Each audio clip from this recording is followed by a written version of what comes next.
from death to life. The church invites her members, dispersed through the world, to gather in vigil and prayer. For this is the Passover of the Lord, in which by hearing his word and celebrating his sacrament, we share in his victory over death.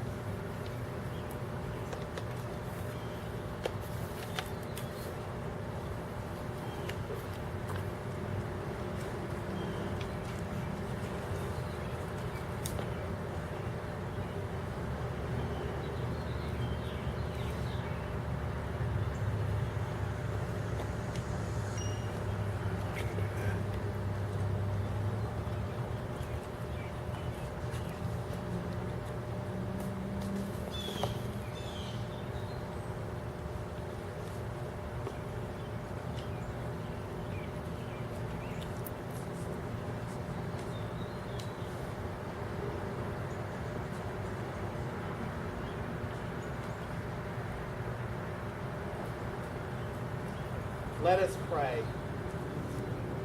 O God, through your Son, you have bestowed upon your people the brightness of your light.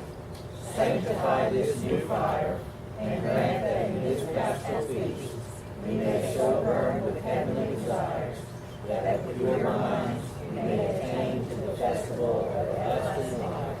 Through Jesus Christ our Lord. Amen.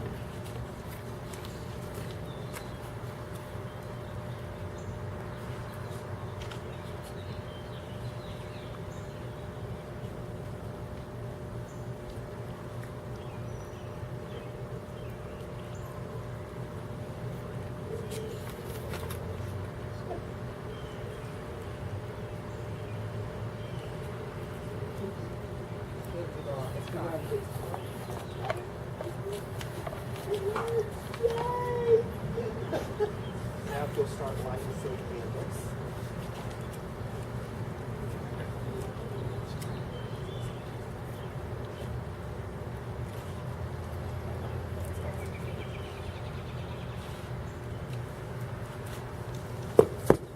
You okay?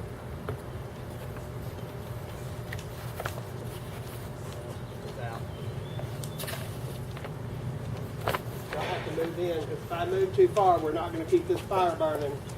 You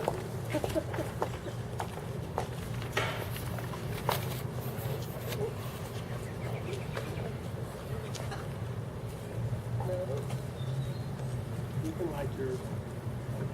Yours may be luckier than mine.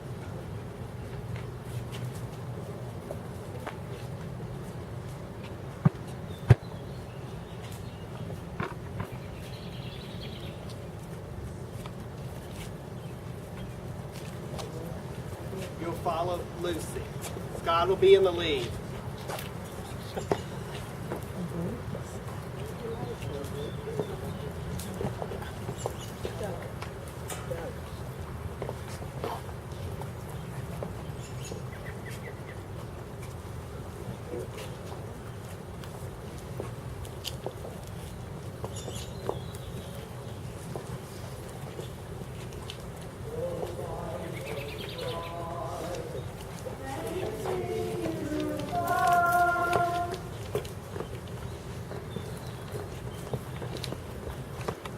That's that over there.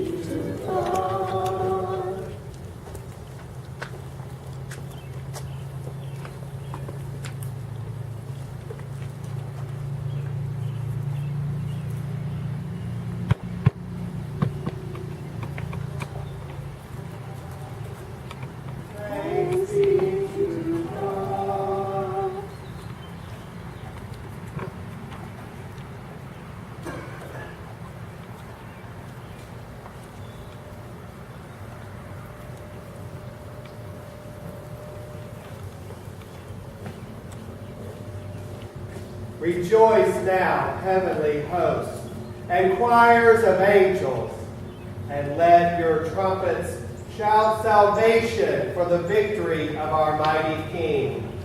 Rejoice and sing now all around earth. Bright with a glorious splendor, for darkness has been vanquished by our eternal King. Rejoice and be glad now, Mother Church, and let your holy guests in the radiance of light resound with the praise of your people. How blessed is this night when earth and heaven are joined in man is reconciled to God. Holy Father, accept our evening sacrifice, the offering of this candle to your honor. May it shine continually to drive away the darkness. May Christ, the morning sun who knows no setting, find it ever burning. He who gives his light to all creation and who lives and reigns forever and ever. Amen. Our opening hymn is 204.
The story of creation from the book of Genesis. In the beginning, when God created the heavens and the earth was a formless void, and darkness covered the face of the deep, while a wind from God swept over the face of the waters. Then God said, "Let there be light." And there was light. And God saw that the light was good, and God separated the light from the darkness. God called the light day, and the darkness he called night. And there was evening, and there was morning, the first day. And God said, "Let there be a dome in the midst of the waters, and let it separate the waters from the waters." So God made the dome and separated the waters that were under the dome from the waters that were above the dome. And it was so. God called the dome sky, and there was evening, and there was morning, the second day. And God said, "Let the waters under the sky be gathered together into one place, and let the dry land appear." And it was good. It was so. God called the dry land earth, and the waters that were gathered together he called seas. And God saw that it was good. Then God said, "Let the earth put forth vegetation, plants yielding seed, and fruit trees of every kind on earth that bear fruit with a seed in it." And it was so. The earth brought forth vegetation, plants yielding seed of every kind, and trees of every kind bearing fruit with a seed in it. And God saw that it was good. And there was evening, and there was morning, the third day. And God said, "Let there be lights in the dome of the sky to separate the day from the night. And let them be for signs and for seasons and for days and years. And let them be lights in the dome of the sky to give light upon the earth." And it was so. God made the two great lights, the greater light to rule the day, and the lesser light to rule the night, and the stars. God set them in the dome of the sky to give light upon the earth, to rule over the day and over the night, and to separate the light from the darkness. And God saw that it was good. And there was evening, and there was morning, the fourth day.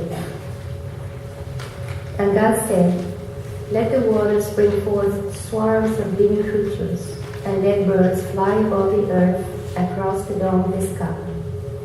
So God created the great sea monsters and every living creature that moves, of every kind, with which the waters swarm, and every winged bird of every kind. And God saw that it was good. God blessed them, saying, "Be fruitful and multiply, and fill the waters in the seas, and let birds multiply on the earth." And there was evening, and there was morning, the fifth day. And God said, "Let the earth bring forth living creatures of every kind, cattle and creeping things, and wild animals of the earth of every kind." And it was so. God made the wild animals of the earth of every kind, and the cattle of every kind, and everything that creeps upon the ground of every kind. And God saw that it was good. Then God said, "Let us make humankind in our image, according to our likeness, and let them have dominion over the fish of the sea, and over the birds of the air, and over the cattle, and over all the wild animals of the earth, and over every creeping thing that creeps upon the earth." So God created humankind in his image. In the image of God he created them. Male and female he created them. God blessed them, and God said to them, "Be fruitful and multiply, and fill the earth and subdue it, and have dominion of the fish of the sea, and over the birds of the air, and over every living thing that moves upon the earth."